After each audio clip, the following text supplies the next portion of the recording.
L'info écho avec Capital. On commence avec MaPrimeRénov'. Les propriétaires ayant sollicité le dispositif vont devoir s'armer de patience. Selon les informations de RMC, l'aide à la rénovation énergétique mise en place par le gouvernement rencontrerait quelques difficultés. Théoriquement, les ménages qui y ont recours et qui ont bien réalisé toutes les démarches sont censés recevoir sous 15 jours ouvrés la prime. Sauf qu'en pratique, les délais semblent bien plus longs. La raison des bugs informatiques qui empêchent de compléter le dossier en ligne. Pourtant, l'Agence nationale de l'habitat, l'ANA, affirme que le délai de 15 jours est globalement bien respecté et que ces cas exceptionnels ne représentent que 2% des dossiers environ.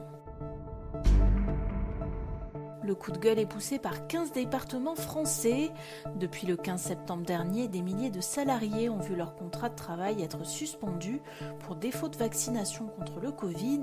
À titre compensatoire, le gouvernement souhaiterait qu'ils perçoivent automatiquement le revenu de solidarité active, ce que refusent 15 départements chargés du versement de cette prestation.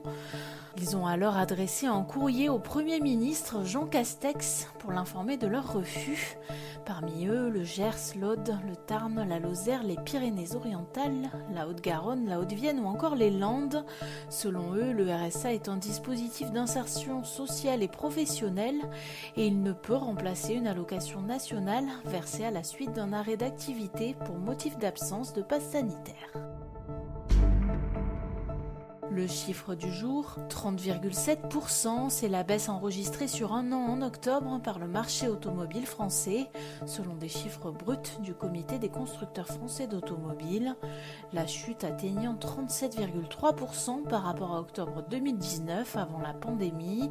Si le début de l'année 2021 avait été meilleur que le début 2020, paralysé par la crise sanitaire, les chiffres de vente sont à nouveau faibles depuis le mois de juin. Stellantis reste à la première place en octobre avec 34,5% du marché des véhicules particuliers, mais le groupe a perdu près de 4 points de part de marché avec des immatriculations en baisse de 37,6% en un an. Plus de détails sur notre site. On termine avec une mauvaise nouvelle pour le portefeuille des Français à l'approche des fêtes de fin d'année. En un an, les prix des jouets ont sensiblement augmenté en raison des problèmes d'approvisionnement et de la hausse des coûts des matières premières.